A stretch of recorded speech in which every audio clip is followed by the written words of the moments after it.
So I'll just introduce Lindsay, who I know from the Human Potential Institute as well. She is currently practicing as both a life coach and a personal trainer. She does have a corporate job. She works a lot with executives and managers and doing kind of mentor coaching. She has her own clients.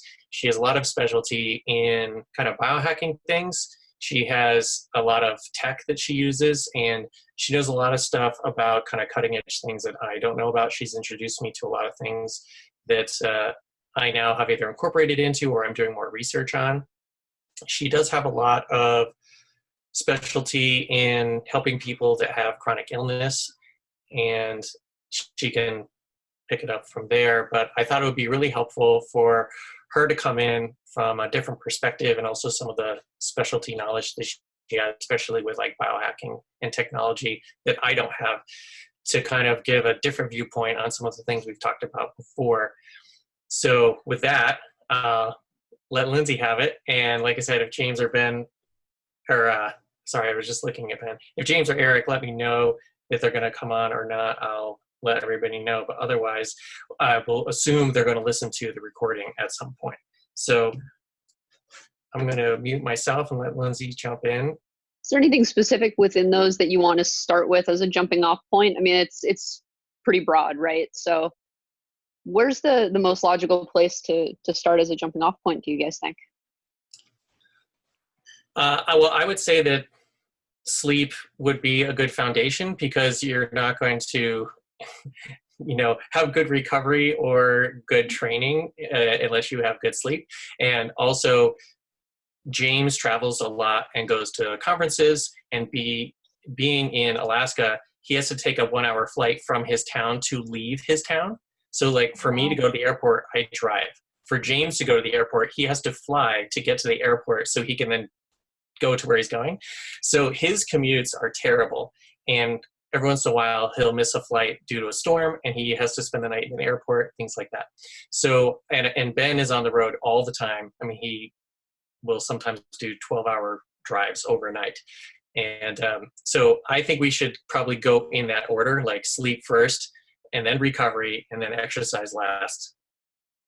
Yeah, I mean, I think the biggest thing sleep-wise is making sure, I mean, the foundation of good sleep is making sure that you're taking care of all of the other stuff. I mean, if your diet's out of whack, if your body's out of whack, if you're not physically in good shape, your sleep is going to suffer. And if your sleep is suffering, you're not going to be in physically good shape. So it's kind of that self-perpetuating cycle of kind of chaos on your body. But I think from a technology perspective, and I know, Shane, you it looks like you're wearing a pair right now. I've definitely found blue blockers to be helpful, depending on what types of environments you're in. This last trip I took was the first one that I had blue blockers on pretty much the whole time. I had some just 40% Warby Parkers, and I've got my like ultra red superhero True Darks, which I find to be a little much. They're kind of difficult to adjust to, but they work beautifully. Whenever I'm having some issues sleeping, I throw them on and I'm good. But I did definitely notice a difference, especially when you're in areas where there's just horrific lighting, airplanes, hotels, conferences. It was interesting to me to be at a large corporate conference in May, and a handful of us that were kind of in the same age group, right? And pretty forward-thinking individuals had gotten just chatting. And we'd all been in this meeting for about an hour to kick off everything. And somebody said, was it me or was the lighting in there messing with you guys? I said, yeah, I felt super disoriented, like almost immediately upon getting into that room and sitting down. Those of us that were kind of sensitive to that, because we don't work in it every day, we're super disoriented by the quality of light. So I'm finding blue blockers to be helpful when it comes to just getting everything kind of locked in and being able to sleep properly at night. I don't know, is there anything specific to sleep that, I mean, it's such a broad topic, right? I don't supplement a lot for sleep. I've found low levels of CBD and THC to be helpful, depending on, what needs to be reset and what location in the country you're in. as far as sleep supplementing, I don't do a lot. So I can jump in, tag team on the blue blockers. So I got Yeah. these about 2 years ago when I was still working in the corporate office. And I think I told Ben a few times I had forgotten to bring them to work, and I was doing 4 10-hour shifts. And the days that I didn't have it, after an hour or so of being, and I had 2 or 3 monitors in front of me because I'm doing multiple computer tasks, I would have a splitting headache. And on the days that I had the blue blocker glasses on, that didn't occur. So I can, and just to give a little more info, the True Dark glasses she's talking about, they're kind of wraparound glasses. They block all the light, and all you can see is through these red lenses. And they basically give you the feeling physiologically of like nighttime.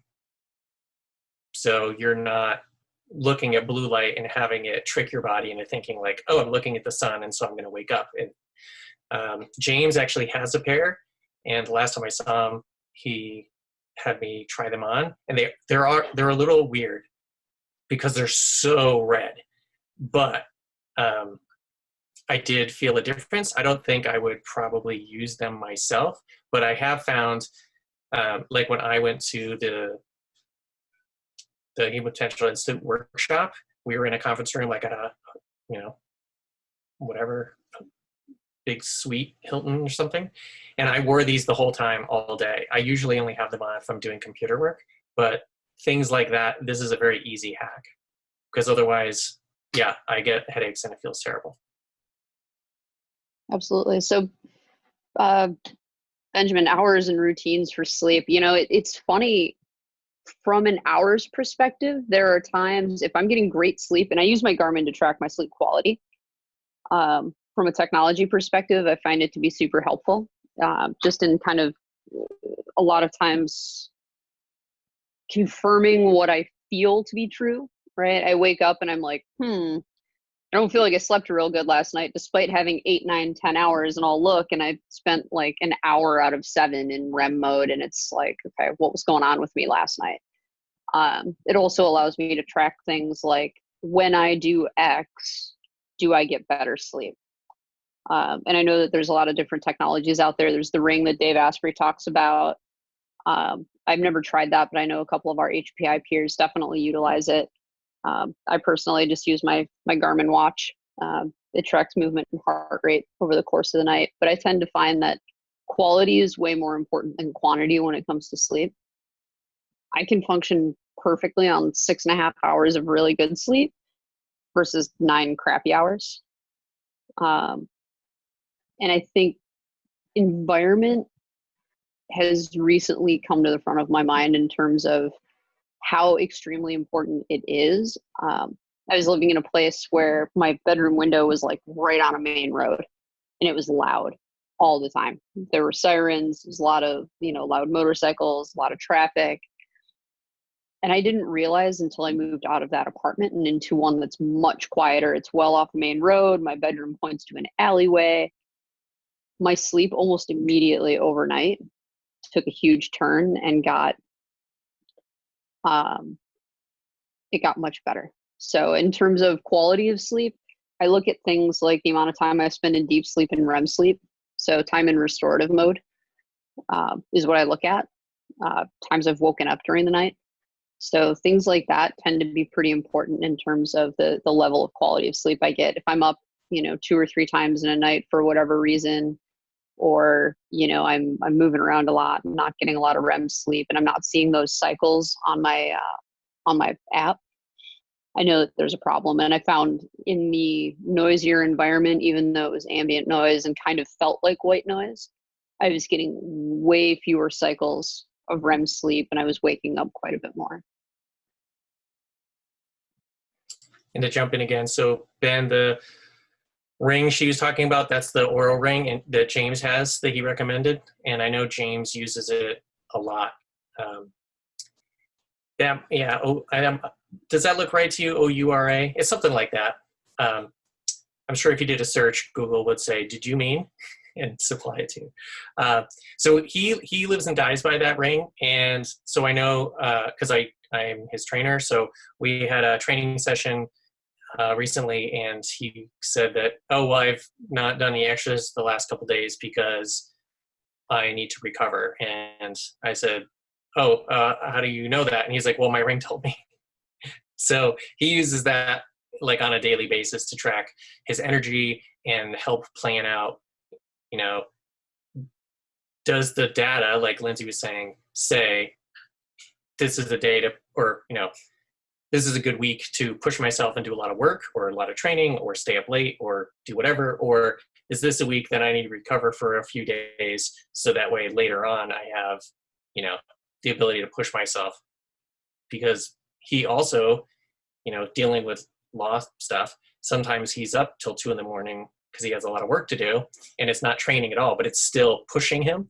So he does rely on it a lot. I've never used one, so other than what he's told me and what Lindsay's told me from using her watch, that's about the extent of my knowledge. I don't have an app to track my sleep, but I think it would probably be really helpful. So when you say the app, is there an app specifically for your watch, or is it like, what do you use to help track everything and look at your data? There are apps you can use to track your sleep that sit on your bed. I'm not a huge fan of having my phone that close to my head at night.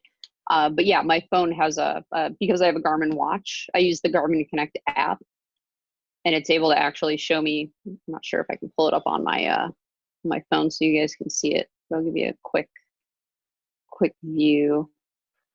So I get data every night of what my day looks like, or what my night looked like. So at least I can track it that way. The other thing it tracks that I really like, and so does the Aura, is heart rate variability, which is extremely important if you're physically training, trying to track and improve sleep quality. Your heart rate variability will become greater the better the shape that you're in. So you want a lot of variability in your heart rate. If it's constantly beating like a steady drum, that indicates that you're in fight or flight mode. So what this enables you to do is figure out, based on how stressed you are, how is your body reacting? Are you more in a sympathetic or a parasympathetic state? What level of stress are you putting on your body? And much like the Aura ring, the watch allows me to say, oh, I'm overtraining right now. I know I've sent Shane text messages where I went for a run and it just felt awful. And when I logged the run, it told me right on the face of the watch, you're overreaching. Like, this was an unproductive run. And I was like, yep, that felt unproductive and overreaching. That felt horrible. So yeah, all of that's super important. And to kind of tag back on your earlier question, Benjamin, yeah, routines are super important. You know, every night having kind of a set, no matter where I'm at. If I'm traveling, I have done a lot of road trips in the last couple of years, a lot of cross country driving. Doesn't matter where I'm at. Every night looks exactly the same for the most part. It may be an hour, you know, earlier or later here and there, but for the most part, it's, you know, drinking my tea, sitting down, having some quiet time. Probably not the most productive, but I toss my iPad on and I listen to, you know, something stupid while I'm going to sleep just for background noise for about an hour. And then it shuts off automatically so that I've got pitch black and quiet. Sleep masks, super helpful if you can't do blackout curtains, especially, I mean, it's great in hotels because you've always got blackout curtains, but at home, for me, blackout curtains aren't really useful because I don't have air conditioning and it's hot here. So I can't really do that. So I use a sleep mask.